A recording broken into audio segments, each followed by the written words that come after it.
Hi, everybody. Welcome to Phil and Dave's Excellent Adventures. Just Dave here today. We're talking about the movie Dune.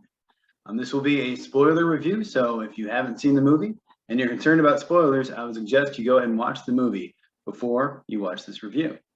So, Dune is based on the book by Frank Herbert, written in 65 or so, I think. I'm not sure. The 60s at some point.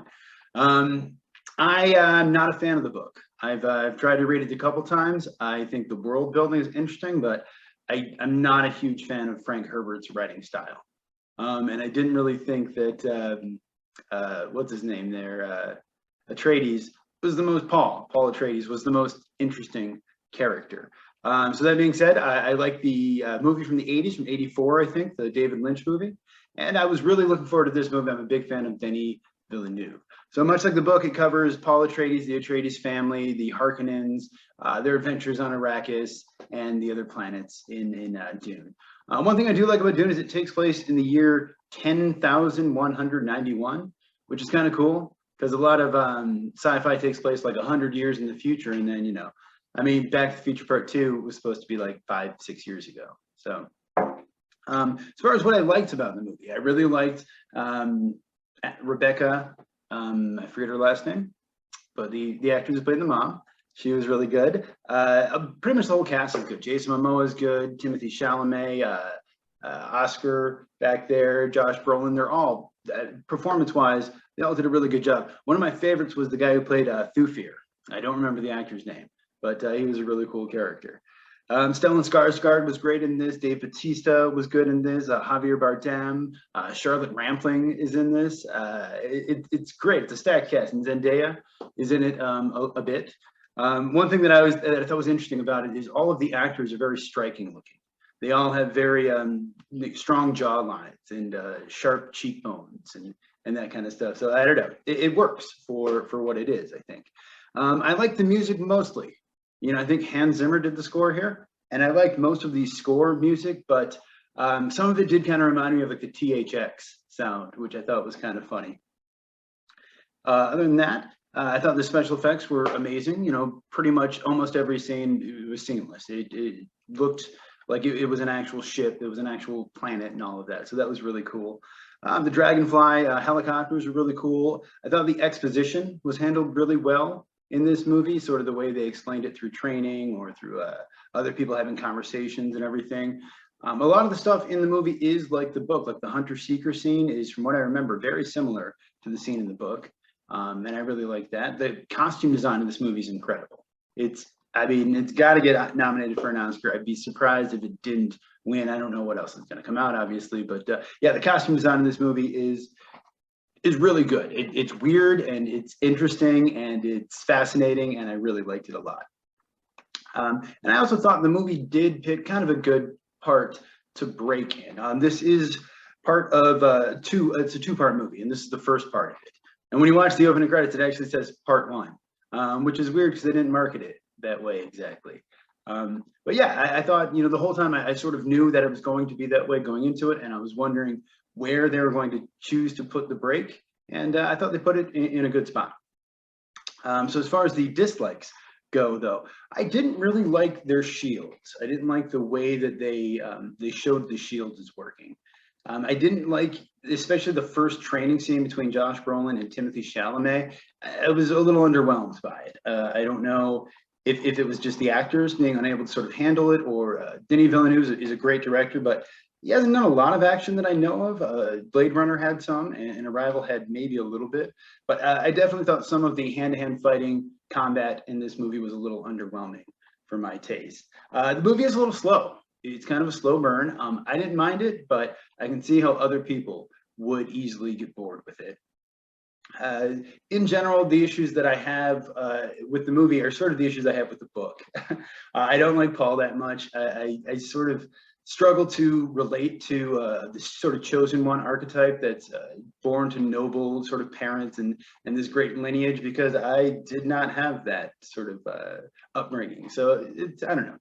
Other than that, though, I didn't like the way they did the voice so much in this movie either. It wasn't always consistent, and I don't know. I mean, I guess it's better than the way David Lynch did it, but I still didn't love it.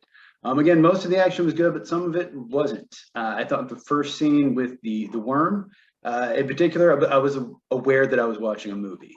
Again, I don't know if this has to do with Timothée Chalamet, or I think Brolin was in that scene again with him, or Villeneuve, or just the way it was directed. But to me, it wasn't very convincing. And it was one of the few times I think that the VFX really took me out.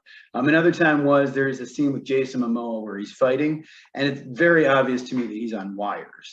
Momoa can handle sort of physical action stuff. He's done it in the past. So I feel like I have to fault someone else here.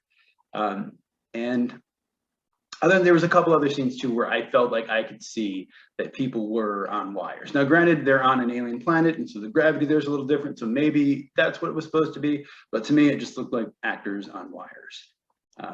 Other than that, the music, like I said, I liked it at first, but I also found some of it annoying. In particular, the sort of song they played multiple times. They played it at the big sort of fight scene at the end of the movie, and I just found the woman's voice to be a little annoying, a little grating. I mean, it's fine; it fit the mood, and I understood why they used it and what they were going for. But me personally, I just found it a little bit annoying. I didn't love Dr. Yue. Dr. Yue, yeah. I never liked the character in the books, so I was really hoping they would find a way to make me like the character more in this movie, and I didn't. And I would say I think he's one of the few actors whose performance I wasn't like 100%, impressed by. I'm not familiar with the actor. I'm sure he's done a lot, and I might, find out that he's done a lot that I actually really like. But in this movie, I didn't love his character. It was too long. It's 2.5 hours. It's half of another movie, which I assume would also be 2.5 hours. And I did find it a little too long. I think it could have worked better as a TV show, and I'm not the first person to say that. They did have a TV show on Sci-Fi about early 2000s, I think. I never saw it. I heard some things about it. I think James McAvoy was in it, maybe.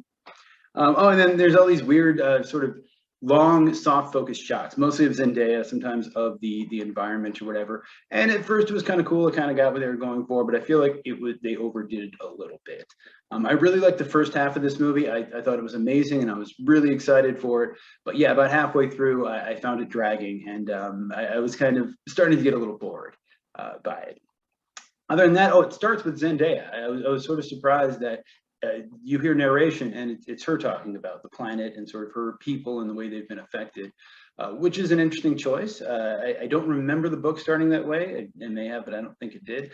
So I sort of thought, oh, wow, she's going to be a big part of this. She's going to be sort of our main character. Maybe they shifted the focus to her as opposed to Paul here, but no, that's not what happened. She does the opening narration, and then she's in some dream kind of flashback visions that Paul has, and then she's not really in the movie much until the end.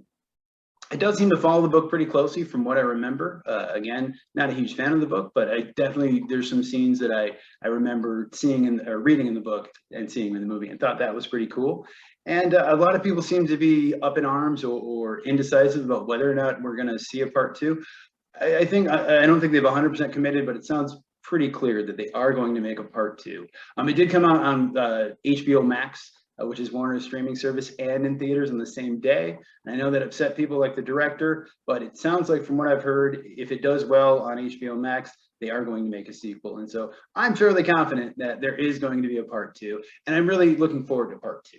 I think with part of that, I feel like part of what I liked about this movie was knowing that it's going to be better in the sequel, knowing I'm going to get more of Stellan Skarsgård's Baron Harkonnen and more of Zendaya.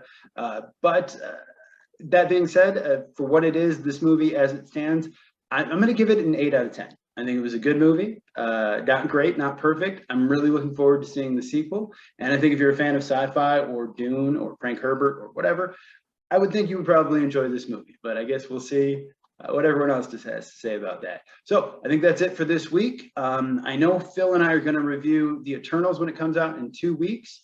I'm not sure about next week. I've talked to him. We're maybe going to try to see something. I will let you know. If not, I'll be doing another solo review. So thank you so much for watching the show. Have a good night, and we'll see you here next week.